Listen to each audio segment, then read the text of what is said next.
Hello everyone, তোমরা কেমন আছো? আশা করি ভালো আছো। আমারও কেটে যাচ্ছে। জানো তো, কিছু কথা বলতে এলাম আজকে। জানি না এটা তোমাদের কার কার সাথে হয়। সবার সঙ্গে তো একই রকম জিনিস নাও ঘটতে পারে, আবার কারোর সাথে কিছু না কিছু ঘটতেই পারে, এরকম একটা ব্যাপার। তো কি হয়েছে, আমি যাদের সাথে সম্পর্ক রাখতে চাই না, কারণ তাদের থেকে আমি যেই ব্যবহারগুলো আমি আশা করেছিলাম সেই ব্যবহারগুলো আমি তাদের কাছ থেকে পাইনি। আর তারা একান্ত পরিমাণে শুধু আমার ধ্বংসই চেয়েছে আর আমার ক্ষতি করতেই চেয়েছে, যার জন্য আমি সেখান থেকে স্বেচ্ছায় বলতে পারো যে মানুষকে একটা বার সুযোগ দেওয়া যায়, দুটোবার সুযোগ দেওয়া যায়, কিন্তু সবসময় তো আমি একটা দিকে শুধু ভেবেই যাচ্ছি মানুষটা ভালো হবে, কিন্তু মানুষটার মধ্যে কোনো রকম কোনো লক্ষণ দেখিনি। সেটা যেই হতে পারে না কেন, ফ্যামিলি হতে পারে, ফ্রেন্ডস হতে পারে, বা আদার্স যদি কেউ লাইফে থাকে সেও হতে পারে। তখন কি করা উচিত? তখন নিশ্চয়ই সেখান থেকে বেরিয়ে আসা উচিত। এটা অনেকেই করো, প্রত্যেকেই করো।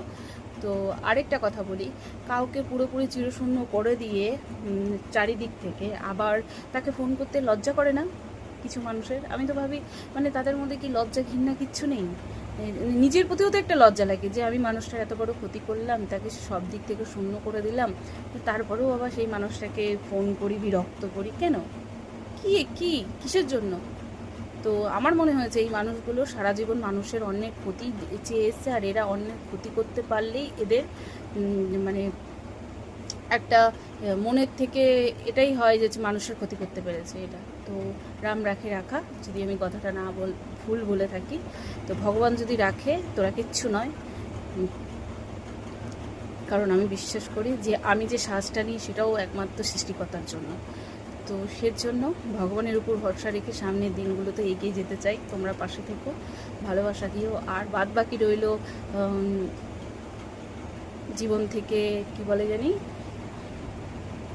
কাটা জাতীয় মানুষ, ও তো এমনি দূর হয়ে যাবে, আর ভগবান দূরই করে দেবে। কারণ যখন নাকি তুমি ভগবানের শরণাপন্ন হয়ে যাবে না, তখন ভগবান তোমার কাছ থেকে সব খারাপ জিনিসগুলোকে দূর করে দেবে। কারণ আমরা যেটা দেখতে পাই না সেটা কিন্তু ভগবান দেখতে পায়।